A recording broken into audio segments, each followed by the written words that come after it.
ठीक है भाई। तो एस टी पी हमने पढ़ लिया था, एस टी पी खत्म हो गया। अब स्टार्ट करते हैं हम नया टॉपिक। सबसे पहले हम थोड़ा रिवाइज करते हुए चलते हैं। मान लेते हैं ये हमारे पास दो स्विचेज है। मैंने इन दोनों को आपस में कनेक्ट कर दिया एक वायर से, केबल लगा दी। केबल कौन सी है? फास्ट ईथरनेट की केबल है। क्या स्पीड होगी इसकी, मतलब क्या बैंडविड्थ होगी अगर मैं एक लिंक लगा रहा हूँ? क्या लिंक बैंडविड्थ होगी इस लिंक की? 10 10 Gbps। फास्ट ईथरनेट की 10 Gbps लिंक 100 Mbps। मतलब अभी एक लिंक लगाया हुआ है तो फास्ट ईथरनेट की स्पीड 100 Mbps होती है और ईथरनेट की कितनी होती है? 10। ठीक। अब मान लो मैंने क्या करा, ये भी कौन सा पोर्ट है? F0/2 F0/। अब मुझे ये बताओ कितनी बैंडविड्थ हो गई होगी इसकी, या फिर रुको, ये दोनों भी फास्ट ईथरनेट के ही लिंक्स है। ये है 0/3, 0/3, 0/4 एंड 0/। अब मुझे ये बताओ कि स्विच वन और स्विच टू से जब कोई मैसेज जाएगा तो कितना ट्रांसफर हो सकता है एक सेकंड के अंदर? हाँ, जितना मर्जी कर सकते। 400 Mbps हो जाएगा। अगर हमने चारों लिंक्स है, चार लिंक से कनेक्ट करा हुआ हमने दो स्विचेस को, तो मुझे ये बताओ कि एक सेकंड में क्या बैंडविड्थ आएगी इसकी। हम स्पीड की बात करते हैं ना एमबीपीएस के अंदर। ठीक है, तो अब बताओ इसकी क्या स्पीड आएगी, कितने एमबी का डेटा मैं पर सेकंड ट्रांसफर कर सकता हूँ between switch one and switch two? आपस में डिवाइड हो जाएगा। मैं पूछ रहा हूँ स्विच वन से मुझे डेटा भेजना है स्विच टू पे, मान लो 1200 MB का डेटा है। ठीक है, जो डेटा है कितने एमबी का है? 1200। मुझे ये बताओ स्विच टू तक पहुंचने में इसको कितना टाइम लगेगा? 3 सेकेंड?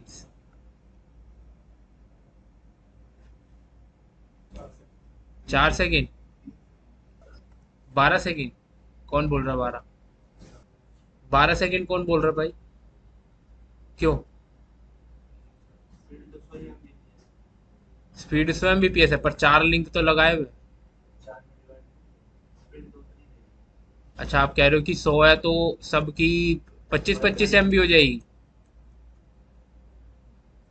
तो फिर मतलब ऐसे तो अगर मेरे पास 100 Mbps का एक लिंक है तो मैं उसको 200 Mbps से 300 Mbps बढ़ा ही नहीं सकता।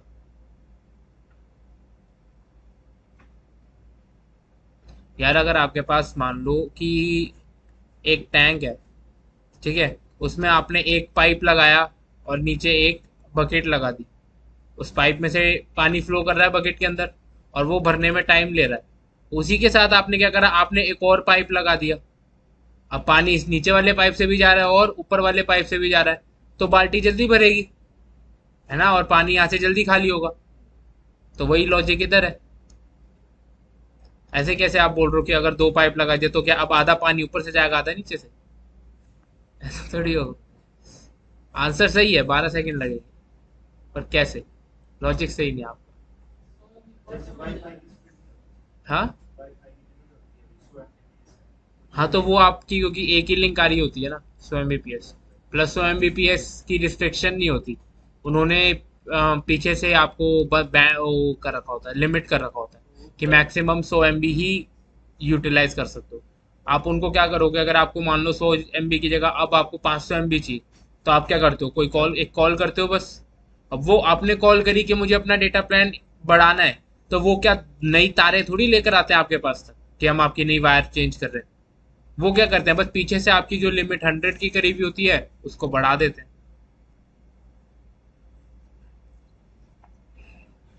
अभी हमने लास्ट क्लास में क्या पढ़ा? क्या एसटीपी नहीं चलेगा इधर? अब अगर एसटीपी चलेगा तो इन दोनों में से एक रूट ब्रिज बन जाएगा। ये रूट ब्रिज बन गया। ठीक है, और रूट ब्रिज के सारे पोर्ट्स क्या होते हैं? सारे डीपी बन जाएंगे। स्विच टू पे कौन सा पोर्ट, रूट पोर्ट बनेगा? F0/1। और बाकी सारे बैकअप के लिए रहेंगे, यानी ऑल्टरनेट रहेंगे। अब अगर ऑल्टरनेट है तो क्या यहाँ से डेटा फ्लो हो सकता है? तो डेटा फ्लो सिर्फ किससे हो सकता है? एक ही लिंक से। तो हमारी मैक्सिमम बैंडविड्थ कितनी हुई? 100 Mbps। तो 1200 MB भेजने के लिए कितना टाइम लगेगा? 12 सेकेंड। ठीक है। यार बाय डिफॉल्ट स्पैनिंग ट्री तो चल ही रहा होगा ना। तो अगर आपको बैंडविड्थ इंक्रीज करनी भी है तो भी एसटीपी आपको ये करने के लिए अलाउ नहीं करेगा। अगर मान लो एक लिंक आपका एक्टिव है, अगर ये डाउन गया तो आपका दूसरा वाला अप आ जाएगा, दूसरा वाला आरपी बन गया। पर दूसरा आरपी बन गया, उसके बनने के बाद भी मैक्सिमम बैंडविड्थ कितनी है आपकी? 100 ही रहेगी। तो स्पैनिंग ट्री आपका ऐसे बैंडविड्थ इंक्रीज करना अलाउ नहीं करता। तो इसका सॉल्यूशन क्या है?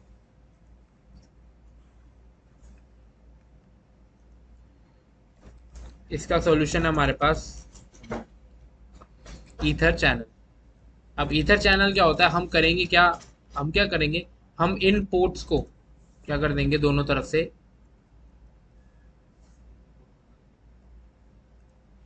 बंडल। बंडल मतलब हम ये बोलेंगे स्विच को कि यार आपके ये जो चारों लिंक्स है, ये अब चार इंडिविजुअल इंटरफेसेस नहीं है, अब ये एक्ट करेंगे एज अ सिंगल लिंक। सिस्टो को भी यही बोलेंगे कि भाई ये चार इंडिविजुअल इंटरफेस नहीं है, ये अब चार किसी एक बड़े लिंक का एक पर्टिकुलर ईथर चैनल या फिर पोर्ट चैनल का पार्ट है। तो स्विच क्या करेगा, स्विच इसको ट्रीट करेगा मान लो एज ए चैनल नंबर 1, और स्विच 2 भी ट्रीट करेगा एज चैनल नंबर 1। दोनों तरफ से अब ये एक सिंगल चैनल बन चुका है, जिसकी टोटल बैंडविड्थ कितनी हो जाएगी अब? चार लिंक है तो 400 Mbps हो गई इसकी टोटल बैंडविड्थ। क्लियर है? तो बैंडविड्थ इंक्रीज करने के लिए अगर हमें मल्टीपल लिंक्स चाहिए तो हम इसको as a port channel use कर सकते हैं, अगर हमें बैंडविड्थ इंक्रीज करनी है तो। नहीं तो हमारा एक लिंक, अगर हम दो लिंक लगा देते हैं तो हमारी टोटल बैंडविड्थ हमारे हिसाब से तो हो जानी चाहिए थी 200 Mbps। पर एसटीपी हमें ये करने नहीं देगा, उसके हिसाब से बैंडविड्थ कितनी रहेगी मैक्स? 100 ही रहेगी। और एक लिंक आपका हमेशा रहेगा एज बैकअप, कभी भी बैकअप वाला लिंक यूटिलाइज नहीं होगा। पोर्ट चैनल के केस में आपने चार लिंक्स बंडल करे तो चारों के चारों लिंक्स आपके यूटिलाइज होंगे। ठीक है। प्लस आपको मैक्सिमम बैंडविड्थ कितनी मिलेगी? 400, 400। ठीक है।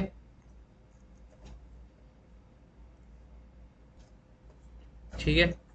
तो ईथर चैनल होता क्या है? Ether channel is a process used for bundling physical links into one logical link. और इसकी जरूरत क्यों है? To increase the total bandwidth. This logical link is called ether channel और port channel. It can be either created manually, जैसे हम trunk बनाते थे उसको क्या बोलते थे, स्टैटिक ट्रंक, तो ये हो गया हमारा स्टैटिक ईथर चैनल। या फिर हम क्या डायनेमिकली भी इसको क्रिएट कर सकते हैं।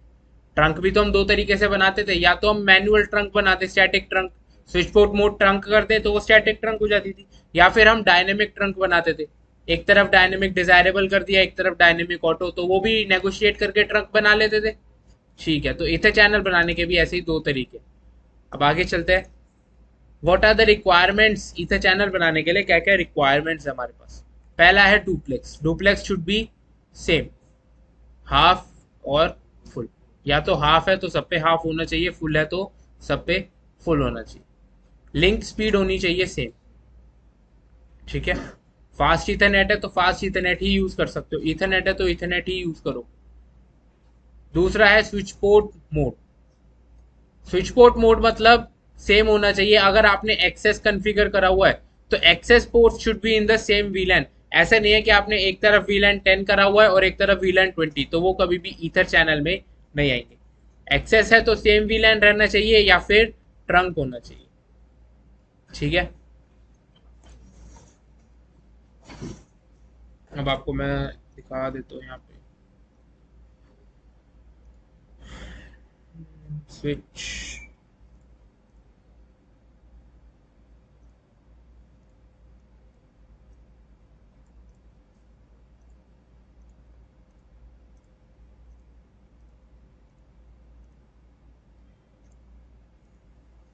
ठीक है भाई, 4 लिंक्स बनाए। ये भी ऑरेंज क्यों है? एसटीपी चल रहा है। ठीक है, क्या हो रहा है इसके पीछे? ठीक है, तो यहाँ पे वही चीज हुई जो हमने डिस्कस करा था। यहाँ पे स्विच 2 हमारा रूट ब्रिज बन गया होगा, तो उसके सारे पोर्ट्स डीपी है, मतलब एक्टिव बने हुए हैं। स्विच 1 हमारा एक पोर्ट जो है वो हमारा रूट पोर्ट बना हुआ, और बाकी सारे क्या है? ऑल्टरनेट। टास्क हो गया था जो मैंने दिया था।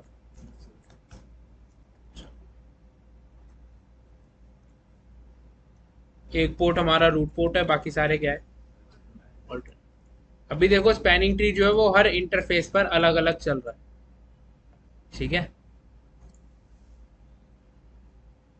अब बात करते हैं कि यार ईथर चैनल बनाते कैसे हैं। ईथर चैनल बनाने के सबसे पहला तरीका हम देखते हैं स्टैटिक ईथर चैनल, जिसको हम कहते हैं on mode. Static ether channel कौन सा मोड होता है?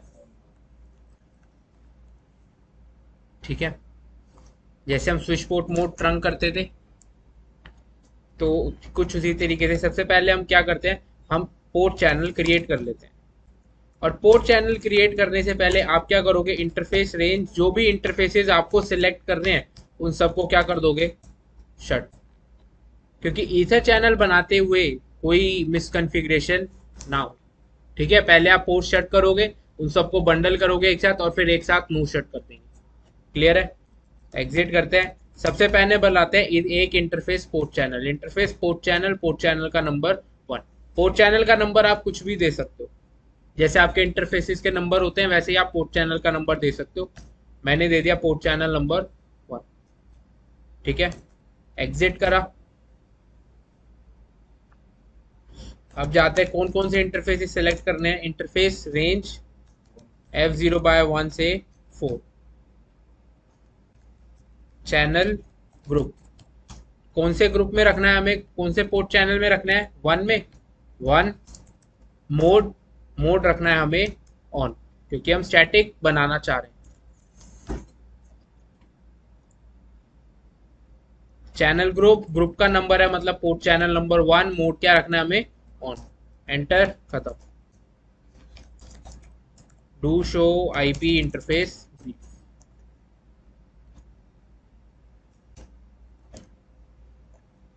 एक पोर्ट चैनल 1 का इंटरफेस बन चुका है। ठीक है, do show ether channel summary. इससे आप अपने ईथर चैनल का स्टेटस देख सकते हो, समरी देख सकते हो, क्या क्या चीज़ें चल रही हैं। हमारा एक पोर्ट चैनल नंबर 1 क्रिएटेड है। ठीक है, और कौन कौन से पोर्ट्स उसका पार्ट है? 0/1, 0/2, 0/3 एंड 0/4। स्टेट कैसी है इनकी पोर्ट चैनल की? एस और डी। एस का मतलब है ये लेयर 2 का पोर्ट चैनल है, और डी का मतलब है डाउन। अभी अप नहीं है ना, एक्टिव नहीं है।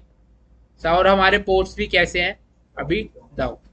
ठीक है, तो दूसरे ये स्विच पे चलते हैं, यही सेम कॉन्फ़िगरेशन कर देते हैं।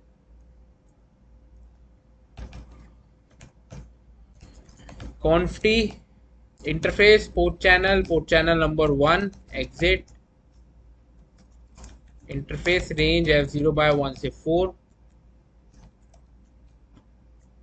Channel group 1। मोड और एग्जिट।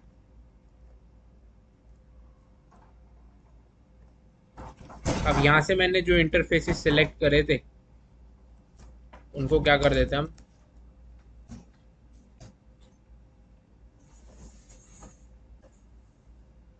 देखो, नो शट करते ही इंटरफेस F0/1 अप आया। जैसे ही एक भी इंटरफेस हमारा अप आया, पोर्ट चैनल क्या आ गया?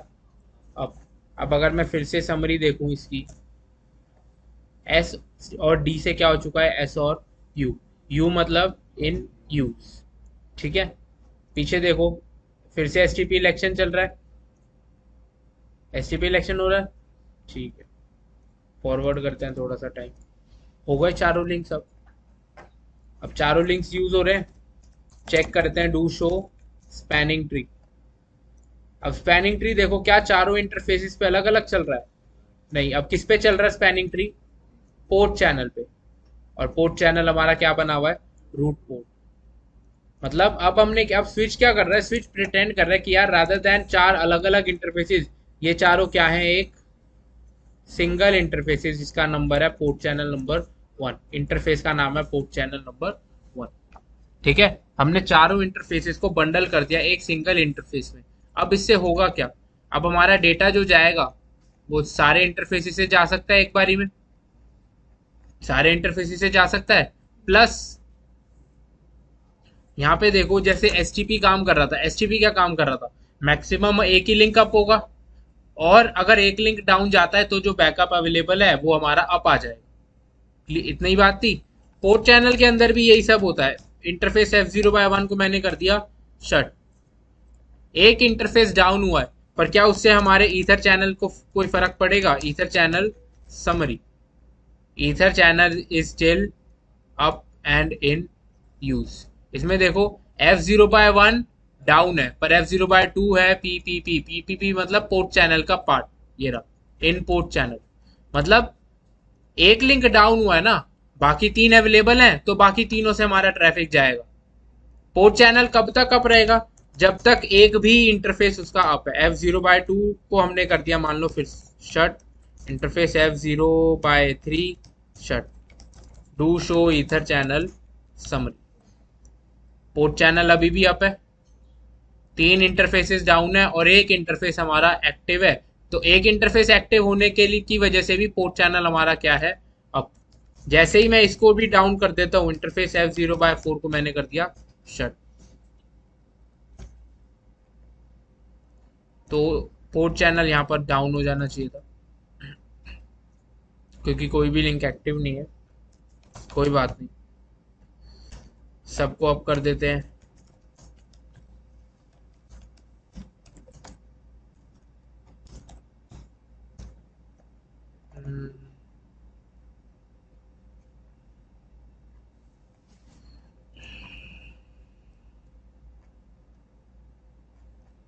पोर्ट चैनल डाउन जाना चाहिए था, सिस्को पैकेट ट्रेसर की वजह से हो सकता है नहीं गया हो। ठीक है, तो चारों लिंक्स मैंने फिर से अप कर दिए। ये तरीका था पहला स्टैटिक ईथर चैनल बनाने का। दोनों तरफ से मैंने मोड क्या रखा, यहाँ पे दिख रहा होगा, चैनल ग्रुप नंबर 1 मोड क्या रखा मैंने? ऑन। ठीक है, अब अगर मैं चाहता हूं कि यार मुझे ट्रंक बनाना है या वीलैन का मेंबर बनाना है, तो क्या मैं इन इंटरफेसेस पे कमांड चलाऊंगा? अब ये इंटरफेसेस इंडिविजुअली काम नहीं कर रहे। अब मुझे कमांड किस पे चलानी पड़ेगी? पोर्ट चैनल पे। Interface port channel 1, switch port mode trunk, अगर ट्रंक बनाना है तो। एक्सेस बनाना है स्विच पोर्ट मोड एक्सेस, अगर मुझे वीलैन का मेंबर बनाना है स्विच पोर्ट एक्सेस वीलैन 10। ठीक है, वीलैन दे सकते हो आप 10 या 20, जो भी देना चाहो। अब आप कमांड किस पे चला रहे हो? इस पोर्ट चैनल पे चला रहे हो। अब आप इंडिविजुअल इंटरफेसेस पे कमांड नहीं चलाओगे। इतनी बात क्लियर है? ठीक, तो ये था पहला तरीका स्टैटिक ईथर चैनल बनाने का। आगे देखते हैं आप डायनेमिक कैसे। ठीक, तो स्टैटिक ईथर चैनल हम देख चुके। कौन सा मोड था हमारा? On mode. Dynamic ether channel में अगर हम देखें, तो डायनेमिक ईथर चैनल के लिए हमारे पास दो प्रोटोकॉल्स आ जाती हैं डायनेमिक ईथर चैनल बनाने के। पहली हमारे पास पीएजीपी। पीएजीपी पोर्ट एग्रीगेशन प्रोटोकॉल, और दूसरी है एलएसीपी, लिंक एग्रीगेशन कंट्रोल प्रोटोकॉल। पीएजीपी जो है वो हमारी सिस्को प्रोप्राइटरी है, मतलब सिस्को के डिवाइसेस पे जब चलानी है तो हम पीएजीपी का यूज कर सकते हैं। और एलएसीपी है ओपन स्टैंडर्ड, मतलब दूसरे किसी भी डिवाइसेस पे जब बनानी होगी, मतलब एक तरफ अगर सिस्को का डिवाइस लगा हुआ है और दूसरी तरफ किसी और कोई और स्विच लगा हुआ है किसी और वेंडर का, तो अगर आपको उनके बीच में ईथर चैनल बनाना है तो आप कौन सी प्रोटोकॉल यूज कर सकते हो? एलएसीपी, क्योंकि पीएजीपी तो सिर्फ सिस्को पे काम करती है। ओपन स्टैंडर्ड वाला जो है ये क्या कौन सी प्रोटोकॉल यूज कर रहे होंगे? ओनली एलएसीपी। तो सिस्को वाले भी एलएसीपी यूज करके प्रोटोकॉल ओ नेगोशिएट कर सकते। ठीक है, पीएजीपी के अंदर आप कितने लिंक्स बंडल कर सकते हो? 8 link. Maximum to maximum 8 links can be a part of ether channel. ठीक है। मोड्स क्या है? डिजायरेबल और ऑटो। जो ट्रंक वाला काम था वही सेम यहाँ पर डिजायरेबल और ऑटो का काम है। डिजायरेबल क्या करेगा? इनिशिएट करेगा। ऑटो क्या करेगा? वेट करेगा। क्लियर है? दूसरा आते हैं नीचे एलएसीपी पे। एलएसीपी आपका ओपन स्टैंडर्ड है। इसमें कितने बंडल कर सकते हो आप? 16 लिंक। बट सिर्फ कितने एक्टिव रहेंगे एक टाइम पे? 8। अब मान लो आपके पास 16 लिंक्स आपने बंडल कर दिए। ये आपके पास दो स्विच थे, आपने 16 लिंक्स बंडल कर दिए, तो एक्टिव कितने रहेंगे एक टाइम पे? 8। अब मान लो पहला लिंक डाउन चला गया, अब कितने एक्टिव बचे? 7। अभी तो 7 बचे ना। पर एलएसीपी क्या करेगा? जो एक हमारा बंडल तो 16 लिंक है, तो जो हमारे अगले 8 हैं उनमें से एक काउंट कर लेगा और अभी भी एक्टिव कितने रहेंगे? 8। ठीक है। अगर फिर से एक लिंक डाउन चला गया तो फिर से नीचे से एक लिंक जुड़ जाएगा और टोटल अभी भी एक्टिव कितने रहेंगे? 8। तो कुछ इस तरीके से एलएसीपी आपका काम करता है। एलएसीपी के मोड्स कौन से हैं? एक्टिव और पैसिव। एक्टिव का मतलब इनिशिएट करना है और पैसिव का मतलब वेट करना है। अब यहाँ पे देखो, अब अगर मैं स्विच 1 पे आता हूँ, interface range F0/1 to 4 shut कर दिया और चैनल ग्रुप 1 मोड करके करा मैंने question mark. Active, auto, desirable, on और पैसिव, यही सारे मोड्स पढ़े हमने। ऑन का तो मतलब है कि भाई आप स्टैटिक ईथर चैनल बना रहे हो। अगर आप डिजायरेबल और ऑटो में से कुछ कॉन्फ़िगर करते हो तो कौन सी प्रोटोकॉल चल रही है? पीएजीपी। एक्टिव और पैसिव में कौन सी प्रोटोकॉल चल रही है? एलएसीपी। ठीक है। देखो, एक्टिव का मतलब इनेबल एलएसीपी, पैसिव का मतलब enable LACP only if LACP device is detected. मतलब वेट करना है, अगर कोई सामने से एलएसीपी की रिक्वेस्ट भेजेगा या एलएसीपी का कोई मैसेज भेजेगा तभी आप कोई एक्शन ले सकते हो। ठीक है। तो मैं अब इसका चलो मान लो मोड क्या कर देता हूँ? डिजायरेबल। और सामने मोड क्या रख देते हैं हम इसका? Interface range F0/1 to 4 channel group 1 mode auto. एक तरफ डिजायरेबल कर दिया और एक तरफ ऑटो, और इसको कर दिया हमने नो शट।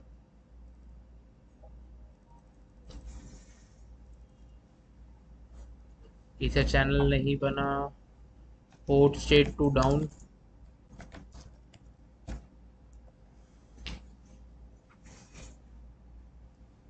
स्टैंडअलोन।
ठीक है भाई, एक बार स्टार्टिंग से करके देखते हैं। इंटरफेस रेंज F0/1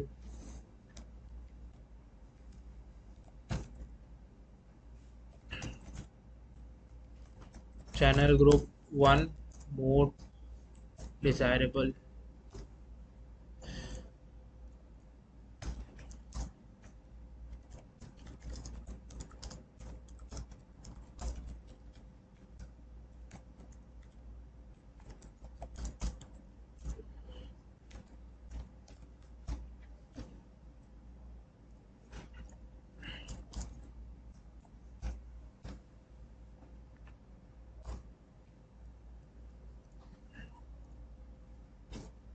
ठीक है भाई, पोर्ट चैनल हमारा आप आ गया है, do show ether channel summary. अब यहाँ पे स्टेट है, अब प्रोटोकॉल भी बता रहा है, प्रोटोकॉल कौन सी है, PAGP। ठीक है, अगर आप यहाँ पर मोड एक्टिव और पैसिव रखते तो यहाँ पे प्रोटोकॉल दिखा रहा होता LACP। क्लियर है। प्लस मैंने एक और चीज यहाँ पे देखी, शायद आपने नोटिस करी नहीं, मैंने यहाँ पे बिना पोर्ट चैनल बनाए ही सीधा क्या करा, चैनल ग्रुप नंबर रख दिया 1। मैंने पोर्ट चैनल क्रिएट करा है यहाँ पे नहीं। स्विच 2 पे भी देख लो, यहाँ पे दिखेगा आपको। रीलोड होने के बाद यहाँ पर आए, सीधा रेंज सिलेक्ट करी और चैनल ग्रुप 1 मोड क्या रख दिया, ऑटो। इसने क्या बोला कि port channel interface port channel number 1 उसने खुद ही क्रिएट कर दिया। मैंने क्रिएट नहीं करा, पर क्योंकि मैंने इन इंटरफेसेस को पोर्ट चैनल 1 में रखा तो इसने पोर्ट चैनल 1 नाम का एक इंटरफेस खुद ही बना दिया। ठीक है,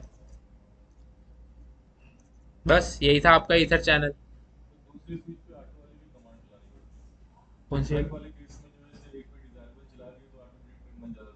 हाँ, एक पे अगर आपने स्विच बोर्ड मोड ट्रंक कर दिया तो सामने वाले पे, क्योंकि बाय डिफॉल्ट ऑटो चली हुई होती थी ना। बट इन केस में उसके ऑटो कमांड चलाना पड़ता है दूसरे हाँ, उसमें इसमें चलाना पड़ेगा, क्योंकि इसमें तो आप ईथर चैनल बना रहे हो ना।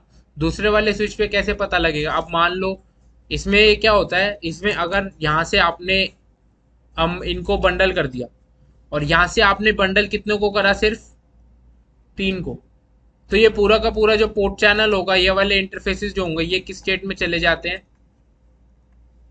Error disable. मतलब मैंने वही कहा ना कि आपको पोर्ट्स पहले शट करने हैं और फिर उनको इनेबल करना है ताकि कोई भी एरर ना हो। अगर आपने यहाँ पर 4 इंटरफेसेस बंडल करे और इधर सिर्फ मान लो कर दिए 3, तो एक इंटरफेस नहीं है, सेम इंटरफेसेस नहीं है, तो यहाँ से एरर डिसेबल स्टेट में चले जाता है। ठीक है, तो वो पोर्ट चैनल आपका कभी एक्टिव ही नहीं होगा जब तक आप उस पर सेम कॉन्फ़िगरेशन नहीं करो। ठीक है। Okay दोस्तों, thanks for watching. Don't forget to like the video, subscribe to my channel and press the bell icon. चलो मिलते हैं।